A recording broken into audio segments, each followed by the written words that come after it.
إن الحمد لله نحمده ونستعينه ونستغفره ونعوذ بالله من شرور أنفسنا ومن سيئات أعمالنا من يهده الله فلا مضل له ومن يضلل فلا هادي له أشهد أن لا إله إلا الله وحده لا شريك له وأشهد أن نبينا محمدا عبده ورسوله يا أيها الذين آمنوا اتقوا الله حق تقاته ولا تموتن إلا وأنتم مسلمون يا أيها الناس اتقوا ربكم الذي خلقكم من نفس واحدة وخلق منها زوجها وبث منهما رجالا كثيرا ونساء واتقوا الله الذي تساءلون به والأرحام إن الله كان عليكم رقيبا يا أيها الذين آمنوا اتقوا الله وقولوا قولا سديدا يصلح لكم أعمالكم ويغفر لكم ذنوبكم ومن يطع الله ورسوله فقد فاز فوزا عظيما أما بعد فإن أصدق الحديث كلام الله تعالى وأحسن الهدي هدي نبينا محمد صلى الله عليه وسلم وإن شر الأمور محدثاتها وكل محدثات بدعة وكل بدعة ضلالة وكل ضلالة في النار أما بعد.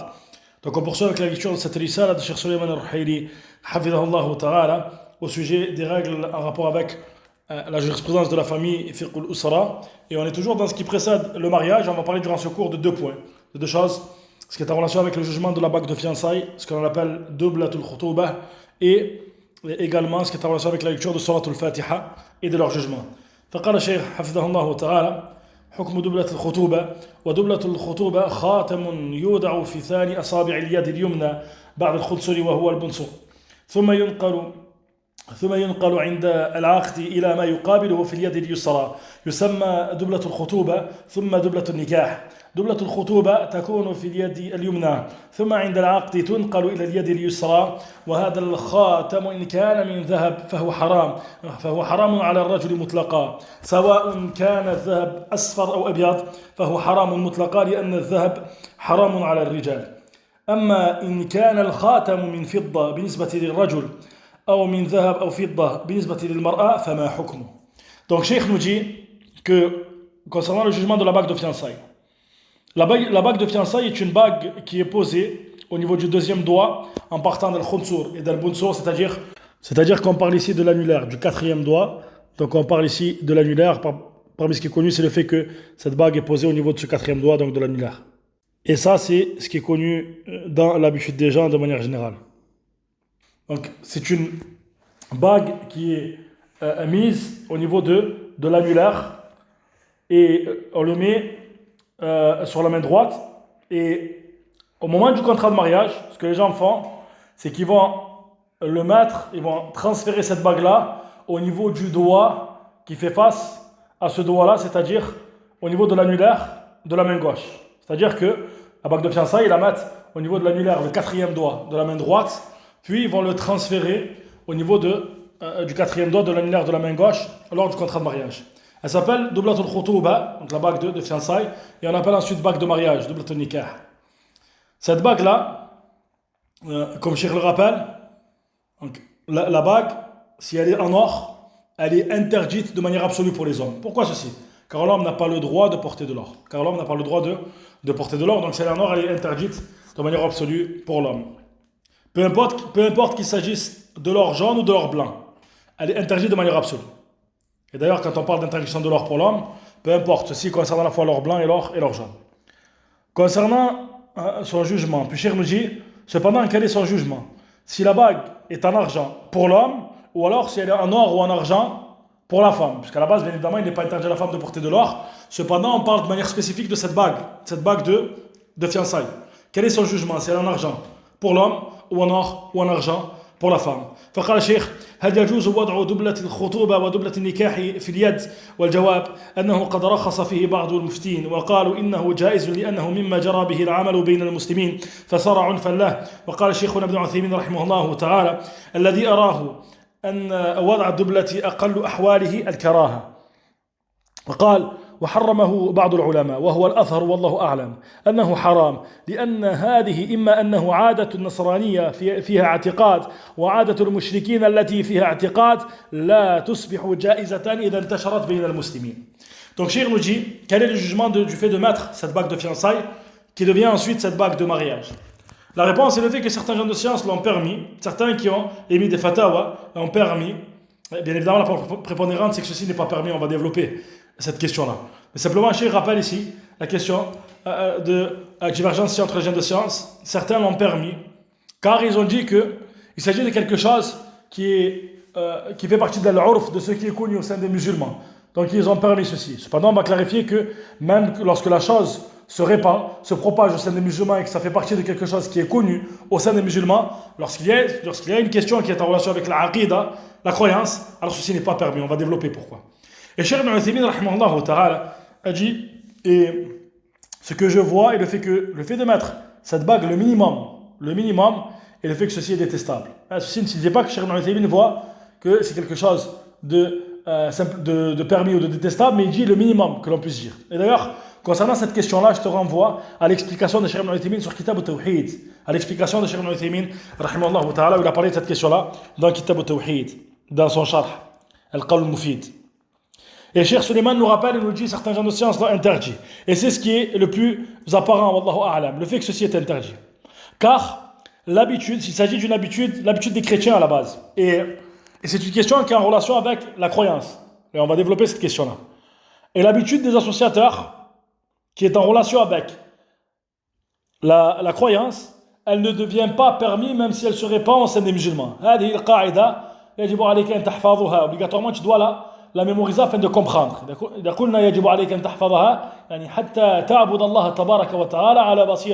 Fait que tu adores Allah Ta'ala avec clairvoyance.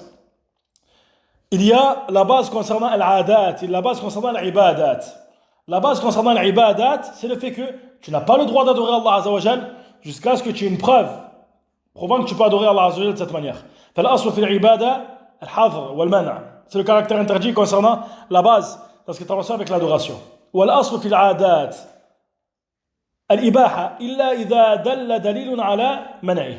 La base concernant les habitudes, ce qui est en dehors des ibadat, c'est le caractère permis. Sauf lorsqu'il y a une preuve prouvant son caractère interdit. Donc nous disons ici, concernant cette habitude, qui est devenue une habitude au sein des musulmans, que le fait de prétendre qu'il s'agit d'une habitude et que ça fait partie de l'urf, et également ce qu'on appelle dans la jurisprudence al-fiqh, l'urf, ce qui est connu au sein des gens, dans l'endroit dans lequel tu vis, dans l'époque dans laquelle tu vis. Nous disons que même si ceci est quelque chose qui est devenu coutumier, c'est-à-dire c'est devenu une habitude au sein des gens, ceci n'est pas permis. Pourquoi ceci? Car il s'agit d'une habitude faisant référence à une croyance relative à la croyance des chrétiens. Et même si ceci est répandu au sein des musulmans, ceci n'est pas permis.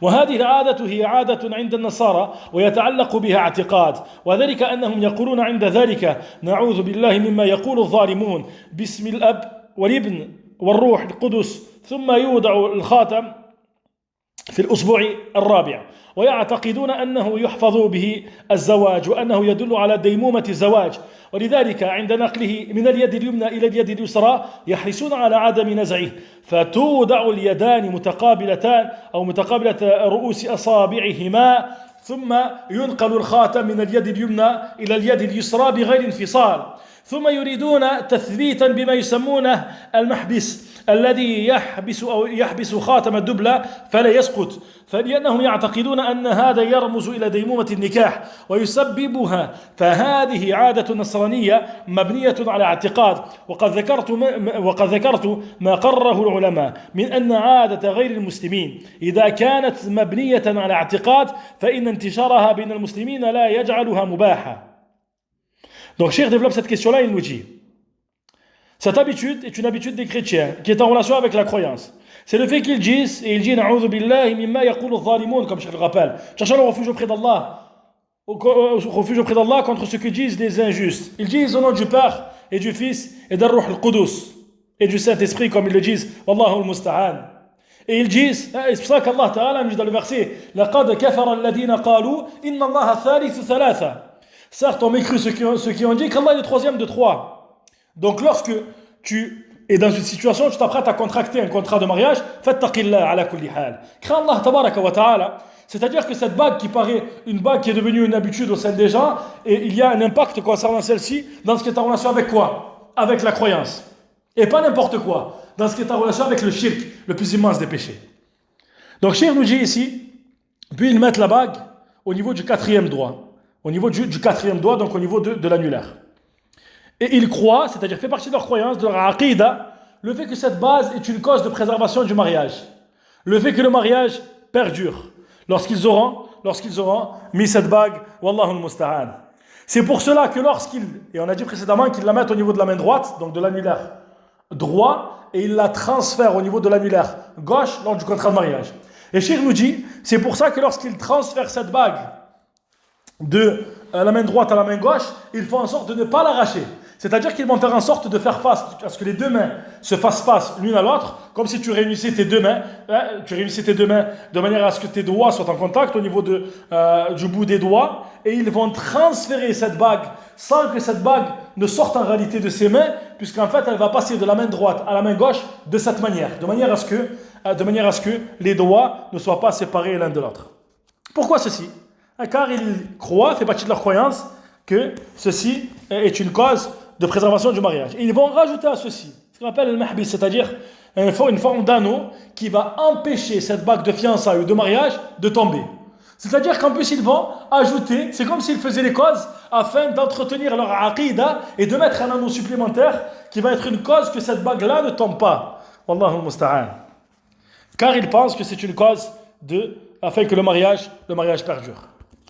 Donc Cheikh rappelle ici qu'il s'agit d'une habitude des chrétiens qui est basée sur cette croyance. Et il dit, et j'ai cité ce que les gens de science ont affirmé, du fait que l'habitude des non-musulmans, lorsqu'elle est basée sur une croyance, le fait qu'elle se répande au sein des musulmans ne fait pas qu'elle devient permise.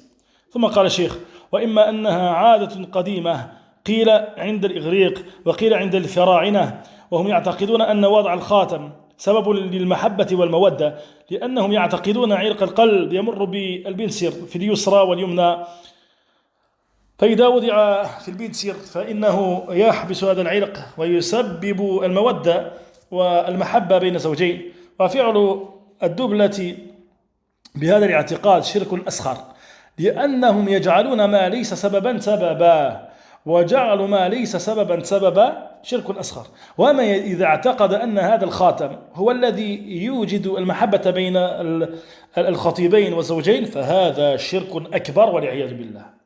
Puis Cheikh nous rappelle et nous dit, donc concernant la question de cette bague-là, ou alors il s'agit d'une vieille habitude, d'une ancienne habitude auprès des Grecs, ou alors auprès des pharaons. C'est-à-dire qu'ils croient au sujet de cette bague, le fait de mettre cette bague-là est une cause d'amour entre les deux époux, entre les deux prétendants ou les deux époux. Que ceci est une bague entre eux. C'est-à-dire qu'ils pensent que cette veine, parce que la croyance, je vais de penser que cette veine qui est au niveau du cœur, ici, passe par ce doigt, par l'annulaire, à droite et à gauche. C'est comme si en fait ils pensent que cette bague-là, que cet anneau va être une cause d'amour entre eux. Puis Cheikh nous dit, et ça c'est un point extrêmement important, justement concernant le jugement, donc on a compris que ceci n'est pas permis. Et il détaille cette question-là.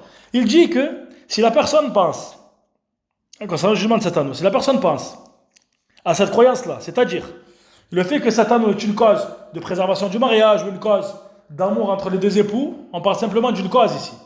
C'est une forme de shirk ou asghar, de petite forme de shirk. Pourquoi? Car la règle constitue à dire que le fait d'établir une cause qui n'a pas été établie comme étant une cause dans la législation, ceci est une forme de shirk asghar. Ça aussi c'est une règle importante que tu te dois de connaître.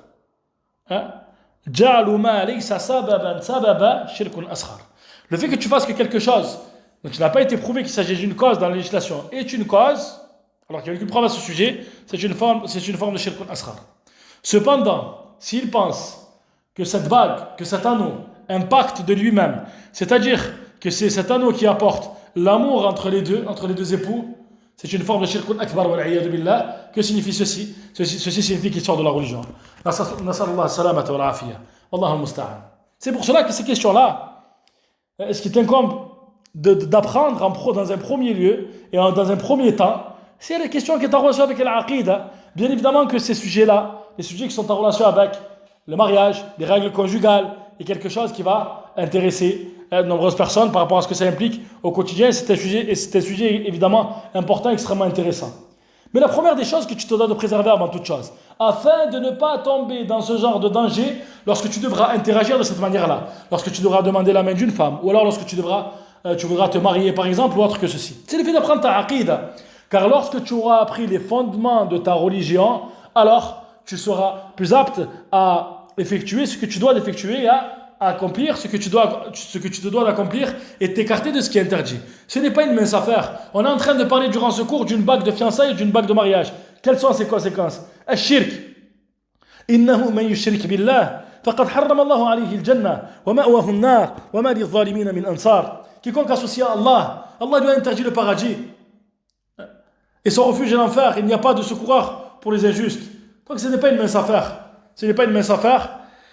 ثم قال الشيخ فعلى كل حال هي عادة لغير المسلمين مبنية على اعتقاد سواء قلنا إن أول من فعلها النصارى أو قلنا إن أول من فعلها الفراعنة أو قلنا إن أول من فعلها الإغريق وهذه العادة لا يجعلها مباحة جريان عمل المسلمين بها بل تبقى على أصل حكمها وهو تحريم. Puis Cheikh nous dit dans toute situation, ici c'est une habitude des gens, des non-musulmans, c'est une habitude des gens qui ne sont pas musulmans, qui est basée sur une croyance. Peu importe que nous disions qu'il s'agit d'une habitude des chrétiens, c'est-à-dire, on a cité au niveau de la première parole concernant le fait de prétendre qu'il est une cause de préservation du mariage. Ou alors le fait de dire que c'est l'habitude des pharaons, ou alors une habitude des Grecs, comme on l'a dit, prétendant que cette bague est une cause d'apporter l'amour entre les époux. Comme Cheikh le rappelle, c'est une habitude, cette habitude-là, le fait que ce soit quelque chose de répandu au sein des musulmans ne va pas avoir pour conséquence le fait de dire que c'est quelque chose de permis, mais elle reste sur sa base, c'est-à-dire le caractère interdit. كما يلاحظ في المسألة أن وضع الخطيب الدبلة في يد زوجته مع كونه حراما فإنه تكون فيه أمور محرمة أيضا فيلمس يدها وهو أجنبي عنها كما تقدم معنا فلا يحل له أن يمس يدها ونحو ذلك من الأمور المحرمة هذا الذي يظهر لي في المسألة وقد عرضتها كما هو واقعها العلمي. Puis Cheikh nous dit, il rajoute une autre mafsada, une autre conséquence néfaste qui découle de ceci. Il dit, de la même manière que l'on remarque que le fait de mettre la bague sur la main, donc de son épouse, s'il est marié bien évidemment, ou alors sur la main de la prétendante, de celle à qui il a demandé en mariage, celle à qui il a demandé la main. Ceci contient également des choses pour lesquelles il y a le caractère interdit. Bien évidemment, la pire de ces choses est le fait que ceci est en relation avec la croyance et en relation avec une question qui est en relation avec le shirk wal a'yadu billah. Et le shirk nous dit, ici, il nous rappelle, il nous dit de la même manière que lorsqu'il va mettre la bague. C'est-à-dire que parmi ce qui est connu, l'homme va mettre la bague au niveau de la main de cette femme-là. Lorsque on parle du cadre de la demande en mariage, la demande de main, la bague de fiançailles, que signifie ceci? Ceci signifie qu'il n'est pas marié avec elle. Donc ça veut dire qu'il va toucher sa main et ceci ne lui est pas permis, comme on l'a cité précédemment. Car c'est un homme étranger pour elle. Et parmi ce qui est connu, ceci n'est pas permis, il n'est pas encore marié avec elle. Donc dans le cadre et dans le contexte de la demande de mariage, la demande de main, il va prendre sa main, il va lui mettre la bague et ceci est bien évidemment pas permis. Donc c'est pour ça qu'on comprend donc cette question en relation avec le fiqh et ce que ceci implique. Et puis Cheikh dit, c'est ce qui m'apparaît concernant cette question que j'ai exposée. Puis Cheikh a cité une autre question juste après, que l'on développe durant ce cours, la question de Surat al-Fatiha. ما حكم قراءة سورة الفاتحة يعني عند العقد أو عند الخطبة وغير ذلك. Quel est le jugement de la lecture de Surat al-Fatiha durant le contrat de mariage ou durant la demande de main ou autre? فقال الشيخ ومما يتعلق بالخطبة قراءة الفاتحة عند الخطبة حتى أصبح بعض المسلمين يسمون الخطيب قراءة الفاتحة فقد جرت عادة كثير من المسلمين بقراءة الفاتحة عند الخطبة بعضهم يقول تبركا وجلبا للبركة وبعضهم يقول استبشارا وبعضهم يعتقد أن قراءة الفاتحة تسبب بقاء الخطوبة وهذا لا أصل له ولم يرد عن النبي صلى الله عليه وسلم ولا عن الصحابة الكرام ولا عن التابعين ولا عن الأئمة المتبوعين بل ولم أجده في كتب الفقهاء حتى المتأخرين وإنما أحدثه الناس والمعلوم أن النبي صلى الله عليه وسلم أحرص الناس على الخير ولو كان في هذا خير لقرأ الفاتحة صلى الله عليه وسلم عند زواجه أو عند تزويجه لبناته صلى الله عليه وسلم لفعل ذلك الصحابة رضي الله عنهم فلسنا أعلم ببركات الفاتحة وخيراتها من رسول الله صلى الله عليه وسلم ولا من الصحابة ولا من السلف الصالحين. Puis Cheikh nous dit dans ce qui est en relation avec la lecture de Surat al-Fatiha, elle est devenue, au point, c'est devenu quelque chose de tellement habituel que les gens appellent le khitba, la demande en mariage, la demande de main, qira'at al-Fatiha. Ils appellent ceci al-Fatiha, la lecture de al-Fatiha. Pourquoi ceci? Car ils ont tellement pris l'habitude de lire Surat al-Fatiha durant la demande en mariage que c'est devenu quelque chose d'habituel. Au point où cette demande en mariage, al-khitba, certains l'appellent Qira'at al-Fatiha. Et voilà que de nombreux musulmans ont pris l'habitude de lire celle-ci lors de la demande en mariage. Et certains disent car ceci apporte la baraka. Certains disent car ceci est une source d'annoncer une bonne nouvelle. Et certains disent que Surat al-Fatiha va être une cause de faire perdurer cette demande, c'est-à-dire cette demande en mariage. Et tout ceci, il n'y a aucun fondement concernant tout ceci. Il n'a pas été rapporté, ni de la part du prophète sallallahu alayhi wa sallam, ni de la part des nobles compagnons, ni de la part des tabi'in, ceux qui viennent après, ni de la part des gens de science qui sont suivis. Ceci, c'est-à-dire le fait qu'il est légiféré de lire Surat al-Fatiha. À ce moment-là, bien évidemment. Et il dit, puis Cheikh nous dit, mais plutôt je n'ai pas trouvé dans les livres de fiqh parmi les plus récents cette question-là. C'est-à-dire qu'il n'y a aucune trace, ni auprès du prophète sallallahu alayhi wa sallam, ni auprès des sahaba, ni auprès des tabi'in, ni auprès des gens de science que l'on suit. Et même auprès des gens de science contemporains, on ne trouve pas cette question-là, c'est-à-dire prouvant le caractère légiféré de lire Surat al-Fatiha. Mais plutôt, ont seulement innové ceci les gens. Et parmi ce qui est connu, c'est le fait que le prophète sallallahu alayhi wa sallam était le plus ardent quant au fait d'accomplir le bien. Et rappelle-toi de cette parole, lorsque tu vois qu'il y a une personne risque, ou alors plutôt qu'il y a possibilité de tomber dans une innovation de manière générale, au niveau de la personne. Lorsque la personne veut effectuer un acte, il regarde s'il y a une preuve dans le livre d'Allah ou dans la sunna du prophète sallallahu alayhi wa sallam. Car il risque de tomber dans l'innovation s'il accomplit quelque chose chez lequel il n'y a aucune preuve. Rappelle-toi, lorsque quelque chose te semble bon, rappelle-toi qu'il était obligatoire d'avoir une preuve. Donc on parle lorsque quelque chose te semble bon dans le cadre de l'adoration à l'ibad. كما قلنا آنفا هو الحظر والمنع. Car la base c'est le caractère interdit d'adorer Allah tabaraka wa ta'ala d'une manière jusqu'à ce qu'il y ait une preuve qu'il est permis d'adorer Allah ta'ala de cette manière-là. Donc nous disons concernant ceci qu'il est obligatoire qu'il y ait une preuve, car la lecture de Surat al-Fatiha est une adoration ibad. Et nous disons que le prophète sallallahu alayhi wa sallam était le plus ardent quand on fait de faire le bien. Et si ceci aurait été un bien, il nous aurait précédé, sallallahu alayhi wa sallam. Il aurait lu Surat al-Fatiha durant son mariage. Ou alors il aurait lu Surat al-Fatiha lorsqu'il a marié ses filles, sallallahu alayhi wa sallam. Également, si ceci aurait été un bien, les compagnons l'auraient fait. Et nous, et ça c'est une explication extrêmement importante que Cheikh nous donne, nous ne sommes pas plus savants des barakats, des bénédictions et du bien de Surat al-Fatiha que le prophète sallallahu alayhi wa sallam. Nous ne sommes pas plus savants des bénédictions, des barakats et du bien qu'il y a dans Surat al-Fatiha que les compagnons et sahaba, et de même que les plus prédécesseurs. وقد أفتت اللجنة الدائمة للإفتاء في المملكة العربية السعودية بأن قراءة الفاتحة عند خطبة الرجل امرأة وعند عقد نكاحه بدعة.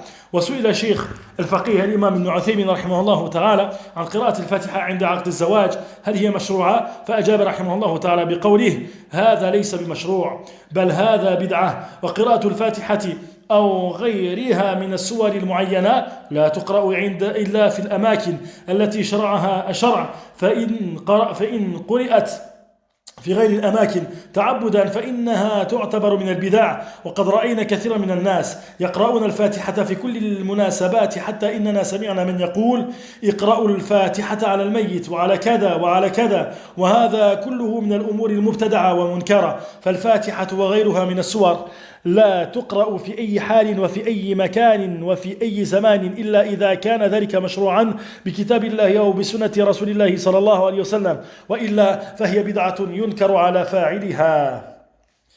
Donc Cheikh nous dit, et voilà que le comité permanent de fatwa, comité de fatwa permanent de Saoudia a émis une fatwa à ce sujet concernant le fait que le fait de lire Surat al-Fatiha lorsque l'homme demande en mariage une femme ou lors du contrat de mariage, que ceci est une innovation.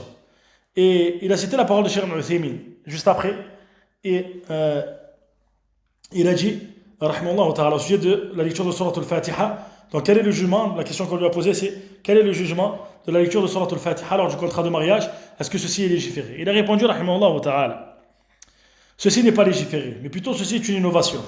Et le fait de lire Surat al-Fatiha ou autre que Surat al-Fatiha parmi les suwar, de manière précise, c'est-à-dire le fait de dire on lit telle ou telle surah, ceci n'est lu que dans les endroits qu'Allah tabaraka wa ta'ala, c'est-à-dire les situations dans lesquelles Allah tabaraka wa ta'ala a légiféré ceci.